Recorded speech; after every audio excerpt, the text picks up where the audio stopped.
What if Steph Curry was drafted by the Timberwolves? What if the Raptors traded for Dirk and Steve Nash? What if the Hornets never traded Kobe Bryant? Or what if the Knicks actually signed Kyrie Irving and Kevin Durant? These are all questions we're looking at today. Almost every team in the league has a what if scenario where something they did or didn't do could have gone so much better and they were so close to it happening. So we're going to look at every NBA team's biggest what if. For the Lakers, one of the biggest what ifs in NBA history has and will always be what if the Chris Paul trade was never vetoed. It would have paired up the best point guard in the game with the best shooting guard to go along with Ron Artest and Dwight Howard. I got no doubt that multiple championships would have been won, and it was a better deal for the Hornets in the first place, so it should have happened. The Chicago Bulls have two. What if Derrick Rose never got injured, and what if Michael Jordan never retired the first time? If Rose never got injured, I definitely think he could have eventually won a championship. Even if that defensive-minded team couldn't have done it, I think they would have made a coaching change or made trades to have made it happen. Plus, had he not have gotten injured, he'd still be in his prime right now. And if MJ wouldn't have retired, there's a very real possibility he could have won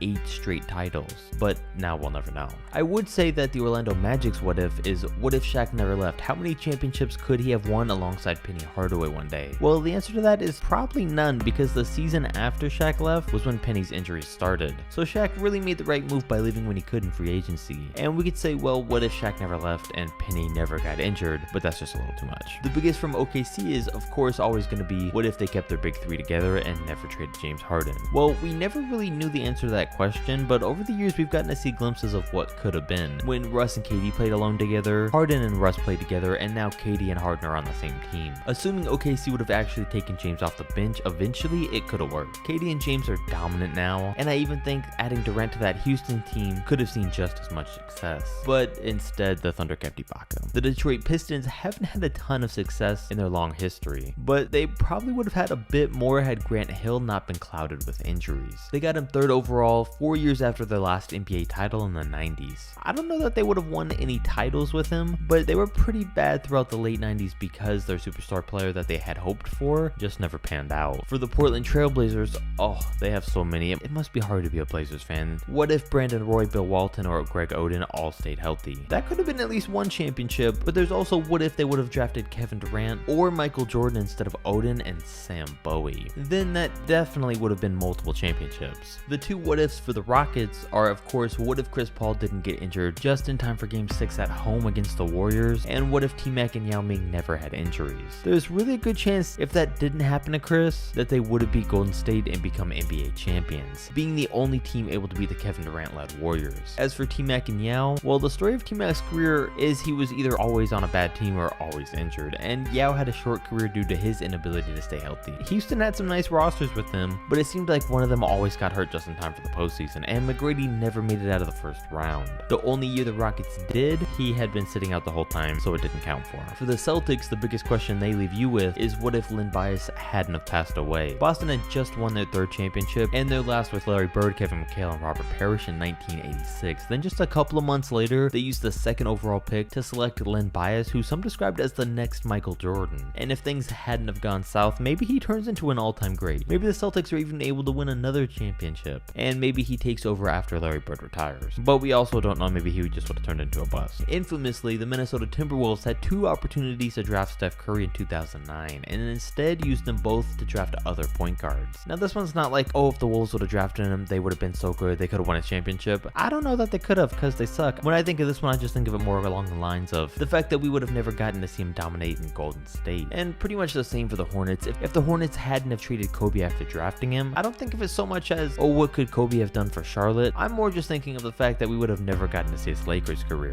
Now the Raptors had 2 insane trade offers in the past 20 or so years, and they turned both down, and we can only just imagine that what if. In 2019, when trying to trade Russ and Paul George, the Thunder actually offered both of them to the Raptors in a deal centered around Pascal Siakam, but they said no. And seeing how Pascal's turned out, they probably should have taken that deal. But it gets worse. In 2001, the Mavericks offered a 26-year-old Steve Nash and a 22-year-old Dirk Nowitzki for Vince Carter and Antonio Davis. And Toronto, not Dallas, said no. What?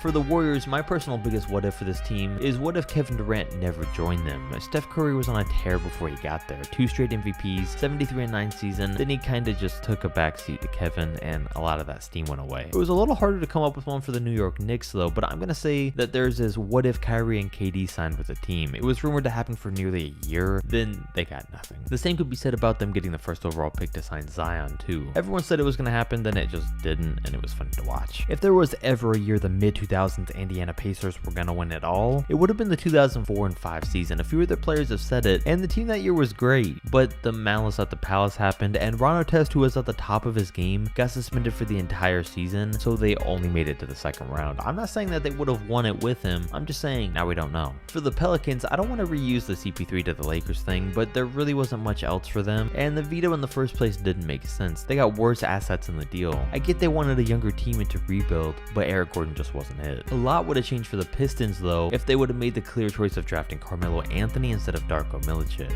They won the 2004 title already with Darko, so with Melo they could have done that and so much more for so many more years to come. They were a defensive minded team and he would have been perfect to give them the offense that they needed. The Kings' biggest what if is obviously picking Marvin Bagley over Luka Doncic. The Suns get a pass because they had Devin Booker and DeAndre Ayton paired nicely with him, but the Kings had no excuse to pick Bagley over Luka. Marvin's been a major flop in every sense of it, and Luka's turned into the NBA's next top player. Now whatever the reason was, if it was because Divac didn't like Luka's dad or because they already had De'Aaron Fox, let's look at where the Mavs are at, and then let's look at where the Kings are at right now. For the Cavs, I sometimes wonder what if Kyrie Irving never requested a trade. Honestly, it's not a huge deal because they already weren't winning another championship after KD joined Golden State, but I am curious to know if James would have abandoned Kyrie and left for LA anyways had he still been there. And if so, maybe Kyrie did the right thing to actually get out when he did after all. As for Atlanta, I don't really have anything. I could use what if they kept Luka over Trae Young, but seeing how great of a place they're in right now, it doesn't really matter. But the Philadelphia 76ers have a few what ifs of their own. In 1999, Tracy McGrady was this close to teaming up with Allen Iverson at Philly. The trade was going to send Larry Hughes to the Raptors, but Toronto backed out last minute, and that would have saw himself and AI in the finals in 2001. They still wouldn't have beaten Shaq and Kobe, but at least it wouldn't have gone down the way it did. I also wonder what if Andrew Bynum was healthy when he was traded there, what if Markelle Fultz never lost a shot, and what if they drafted Porzingis 3rd overall instead of Jahlil Okafor. Now for the Milwaukee Bucks, back in 2013, Golden State had to trade Steph Curry or Monte Ellis, and the Warriors actually offered Steph to the Bucks for Andrew Bogut, but it was the Bucks that said no. They wanted Monte instead because they didn't think Curry's ankles would be able to hold up, so it happened.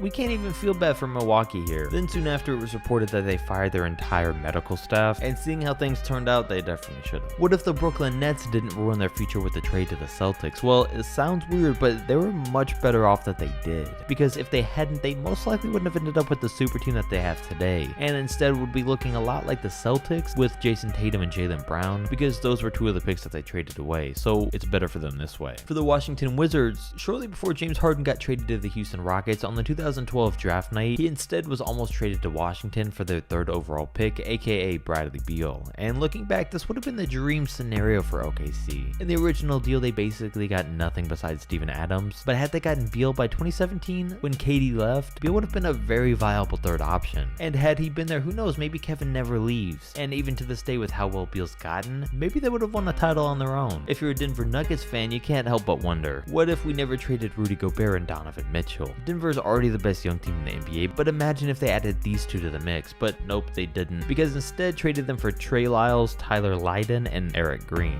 Moment of silence for Denver.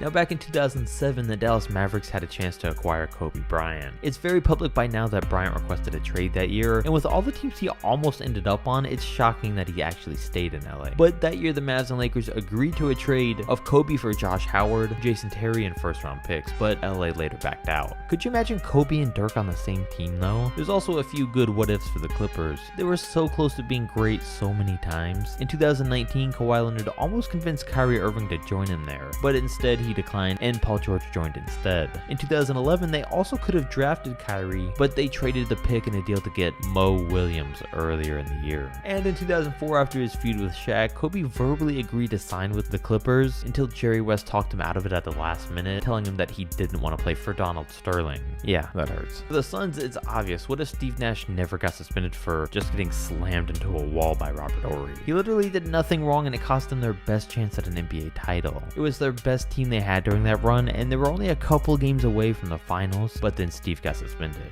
I also wonder what would have happened to the Spurs if Kawhi Leonard didn't get injured by Zaza Pachulia. The Spurs were dominating game 1 of the Western Conference Finals, but then Kawhi gets ruled out for the entire series. If he hadn't though, I really think San Antonio might have won it all that year. In Utah, we gotta go way back to 1982 when they drafted Dominique Wilkins, kept him for a couple of months, then traded him to Atlanta for John Drew, Freeman Williams, and $1 million of cash. Oh, you've never really heard of those guys? Yeah, me either. And then honestly, I really couldn't find anything for Memphis. Good job, Memphis.